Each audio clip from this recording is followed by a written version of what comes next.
Friends, मैं शिव नीचे आपका स्वागत करता हूं आपके अपने यूट्यूब चैनल पर। दोस्तों, आज की वीडियो में यहाँ पर मैं आपको बताने वाला हूं नील इनकम टैक्स रिटर्न फाइल करना। काफ़ी आसान है। आप यहाँ पर फाइल कर सकते हैं इनकम टैक्स की ऑफिशियल वेबसाइट पर खुद से। ये एक्टिविटी आप अपने मोबाइल से भी कर सकते हैं। जो भी ऐसे पर्सन है जो कि यहाँ पर इनकम के दायरे में नहीं आते हैं, ओल्ड टैक्स रिजीम में 2.5 लाख रुपीज़ तक और न्यू टैक्स रिजीम में 4 लाख रुपए तक, तो आप जो है न्यू टैक्स रिजीम में भी फाइल कर दीजिएगा। इससे कोई दिक्कत वाली बात नहीं है। सिंपल आसान प्रोसेस मैं आपको बता रहा हूँ। तो यहाँ पर ये जो रिटर्न है हाउसवाइफ के लिए या फिर स्टूडेंट्स के लिए या फिर अदर कोई भी ऐसे पर्सन है जो कि इनकम टैक्स रिटर्न का बेनिफिट लेना चाहते हैं। इनकम टैक्स रिटर्न भरने के अपने काफ़ी सारे बेनिफिट्स होते हैं। के लिए सेपरेट वीडियो मैंने यूट्यूब चैनल पर अपलोड किया हुआ है। यहाँ मैं आपको पूरा प्रोसेस बताने वाला हूँ।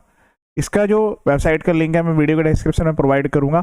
सबसे पहले आप यहाँ पर अपने पैन कार्ड के थ्रू लॉगिन करेंगे। और ऐसा भी नहीं है कि आपने एक बार नील रिटर्न भर दिया उसके बाद आप अगली बार भरना जरूरी है, ऐसा बिल्कुल भी नहीं है। ये आपकी मर्जी है कि अगर आप यहाँ पर टैक्सेबल इनकम में कवर नहीं होते हैं तो उस केस में जो है लिमिट से आप बिलो थ्रेशोल्ड लिमिट है और मैंडेटरी आईटीआर के भी कुछ प्रोविजंस होते हैं, उसमें भी आप कवर नहीं है। तो जब चाहे आप आईटीआर को फाइल कर सकते हैं। ड्यू डेट के अंदर फाइल कर देंगे तो आपको कोई लेट फीस नहीं देनी पड़ेगी। तो इसके लिए जो ड्यू डेट है वो 31 जुलाई है, आप नोट कर लीजिए। सबसे पहले पैन नंबर डालेंगे, उसके बाद पासवर्ड डालकर लॉगिन कर लेंगे। अगर आप फर्स्ट टाइम यूजर है तो पहले रजिस्टर पर क्लिक करके पैन को रजिस्टर कर लीजिएगा। जो आपका पैन नंबर है वही यूजर आईडी है, पासवर्ड जो आपने रजिस्ट्रेशन के टाइम पर प्रोवाइड किया था। अगर आप भूल गए तो फॉरगॉट भी कर सकते हैं, यहाँ पर फॉरगॉट का भी ऑप्शन आता है।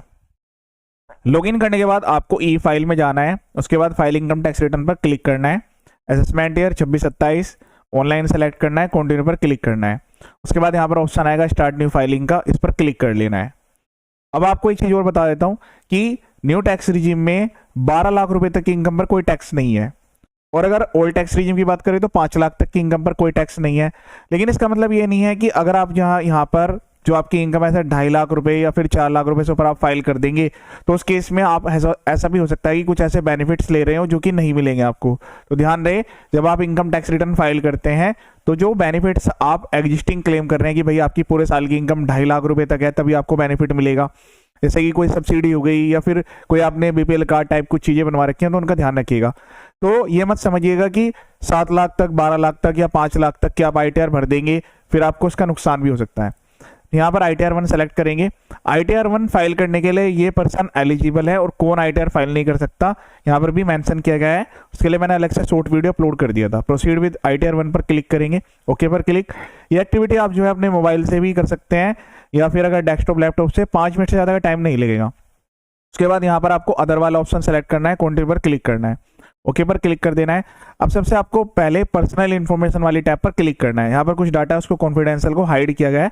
वीडियो बिल्कुल ओके मत समझिए कि यहाँ पर ब्लर हो रखा है। अब इसको यहाँ पर स्क्रॉल डाउन करेंगे, यहाँ पर एड्रेस का ये बटन दिया गया है, इसको यहाँ पर एडिट कर लेंगे। एडिट करने के बाद यहाँ पर आपका email ID, mobile number, address आपको दिखेगा।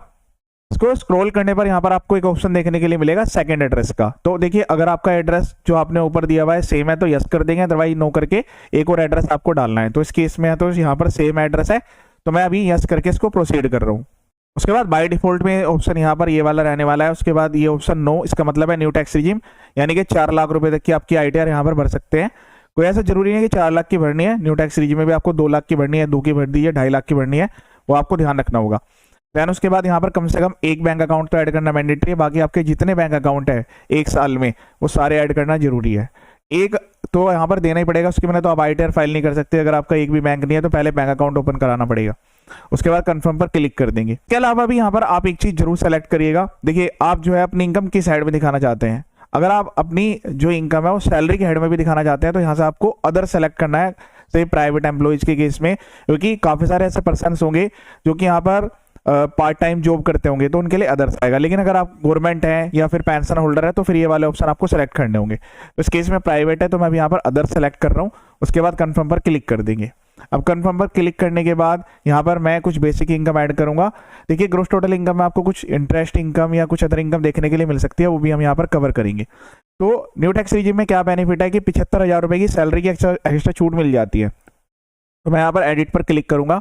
उसके बाद यहाँ पर जो डिटेल्स है वो मैं इस तरीके से एंटर करूंगा कि वो जो वैल्यू है वो आपकी बिलो द एग्जाम्पशन लिमिट रहे, जैसे कि मैंने आपको बताया 2.5 लाख रुपए तक ओल्ड टैक्स रिजीम में और न्यू टैक्स रिजीम में 4 लाख रुपए तक। तो भरने को तो आप यहाँ पर जो है 4,75,000 भी भर देंगे तो भी कोई टैक्स नहीं आएगा और आप थ्रेशोल्ड लिमिट से कम रहेंगे। लेकिन फिर भी जैसा कि मैंने आपको बताया, जो आपको बेनिफिट्स मिल रहे हैं आज की डेट में, वो किसी को स्कॉलरशिप हो सकती है, सब्सिडी हो सकती है, उनका ध्यान रखते हुए आपको भरना होगा। ठीक है, तो अभी फिलहाल मैं यहाँ पर जो है 1,80,000 रुपये तो कंसिडर कर रहा हूँ। उसके बाद यहाँ पर जो है सेव पर क्लिक कर देना है। उसके अलावा आपकी कुछ हाउस प्रॉपर्टी जैसे रेंटल की कोई इनकम आपको दिखानी है, वैसे कोई मैंडेटरी नहीं है, फिर भी मैं आपको बता देता हूँ। यहाँ पर एड्रेस डालना है, आपको ओनरशिप सेलेक्ट करनी होगी कि आप ओनर हैं, यस नो। उसके अलावा टाइप ऑफ हाउस प्रॉपर्टी, सकता है कि आपने किराए पर घर दिया हुआ हो, तो उसकी डिटेल्स यहाँ पर आप डाल दिएगा जो भी आपका रेंट आ रहा है। ठीक है, तो जैसे 60,000 रुपये का अगर रेंट आ रहा है तो उस तरीके से हम यहाँ पर डिटेल एंटर कर देंगे, उसमें से 30% की एग्जम्पशन मिलकर नेट वैल्यू हो जाएगी। तो इस केस में यहाँ पर हाउस प्रॉपर्टी इनकम नहीं है, तो मैं अभी इसको यहाँ पर एक्सक्लूड कर रहा हूँ।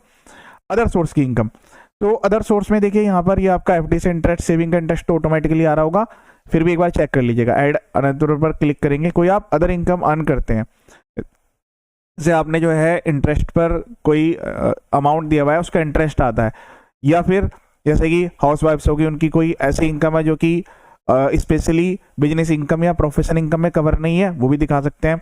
ऐसे स्टूडेंट्स हैं, वो यहाँ पर जो है कोई जैसे स्टाइपन ले रहे हैं, पार्ट टाइम कुछ काम करते हैं, तो वो भी यहाँ पर डिटेल्स डाल सकते हैं। फिर उसके बाद यहाँ पर आपको अमाउंट एंटर कर देना है, तो मैं इसको भी यहाँ पर डिटेल्स को एंटर कर लेता हूँ। इस तरीके से आपको डिटेल को एंटर करना है, यहाँ पर डिस्क्रिप्शन लिखकर सेव पर क्लिक कर देना है। इस तरीके से यहाँ पर हम कन्फर्म पर क्लिक करेंगे। इसमें मैं आपको एक और चीज़ भी बता देता हूँ, वैसे ये एग्जाम्प्ट इनकम का क्राइटेरिया है कि आपकी कोई अगर एग्रीकल्चर इनकम आ रही है 5,000 रुपये तक की, वो आप डाल सकते हैं। कोई और अदर एग्जाम्प्ट इनकम दिखाना चाहते हैं तो वो भी, वैसे इससे कोई फर्क नहीं पड़ेगा, नीलाई टायर के केस में मैंडेटरी नहीं है। और इसमें कैपिटल गेन दिखाने का भी ऑप्शन है, long term capital gain 112A वाला, अगर आपको दिखाना है 1,25,000 तक का, वो भी दिखा सकते हैं, पर ये मैंडेटरी नहीं है, तो मैं इसको कवर नहीं कर रहा हूँ यहाँ पर। फिर उसके बाद डिटेल्स में हम यहाँ पर टोटल डिडक्शन पर क्लिक करेंगे, तो न्यू टैक्स रिजीम में ज़्यादा डिडक्शन अलाउड नहीं होती है, तो मैं इसको भी यहाँ पर अभी अवॉइड कर रहा हूँ। टैक्स पेड आप एक बार प्रॉपर्ली चेक कर लीजिएगा, अगर कोई आपका टीडीएस कटा हुआ है, टीसीएस कटा हुआ है, तो वो यहाँ पर आप क्लेम कर सकते हैं। अदर दैन सैलरी में से एफडी पे कोई टीडीएस कट गया तो वो डिटेल्स यहाँ पर ऑटोमेटिकली आ रही होगी बाय डिफॉल्ट ही, बस उसको एक बार वेरीफाई कर लीजिएगा। उसके बाद कन्फर्म पर क्लिक करेंगे, दैन उसके बाद वेरीफाई डिटेल्स पर क्लिक करना है। उसके बाद कन्फर्म पर क्लिक करेंगे, प्रोसीड टू वेरिफिकेशन पर क्लिक करेंगे, अगर कुछ एरर है तो यहाँ पर आपको दिखेगी। फिर उसके बाद हम यहाँ पर प्रीव्यू एंड सबमिट पर क्लिक करेंगे। उसके बाद जो ऑप्शन ऊपर दिया हुआ है नेम के बराबर में, उसको टिक कर लेंगे। यहाँ पर जो आपको प्लेस एंटर करना है, प्लेस एंटर करने के बाद प्रोसीड टू वैलिडेट का बटन एनेबल हो जाएगा। प्रोसीड टू वैलिडेशन पर क्लिक करेंगे, यहाँ मैसेज आएगा। फिर उसके बाद प्रीव्यू करेंगे एक बार, सारी डिटेल्स को वेरीफाई करने के बाद प्रोसीड टू वैलिडेट पर क्लिक करेंगे। फिर प्रोसीड टू वेरिफिकेशन, फिर उसके बाद ई वेरीफाई नाउ, कंटिन्यू। उसके बाद आधार ओटीपी का पहले वाला ऑप्शन सेलेक्ट करेंगे, उसके बाद कंटिन्यू पर क्लिक कर देंगे। तो जो आधार में रजिस्टर्ड मोबाइल नंबर है उस पर ओटीपी जाएगा, ओटीपी सबमिट करते आपकी जो रिटर्न है फाइल हो जाएगी। तो नील रिटर्न फाइल करना काफ़ी आसान है, बस आपको जो मैंने क्राइटेरिया बताया उनका ध्यान रखना होगा। मेरे यूट्यूब चैनल पर काफ़ी सारी वीडियोज और भी अवेलेबल है, वो भी आप एक बार देख सकते हैं। चैनल का पर्पज एजुकेशनल है, वीडियोज को शेयर करें ताकि सभी को इसका बेनिफिट मिल जाए। ये वीडियो देखने के लिए थैंक यू सो मच।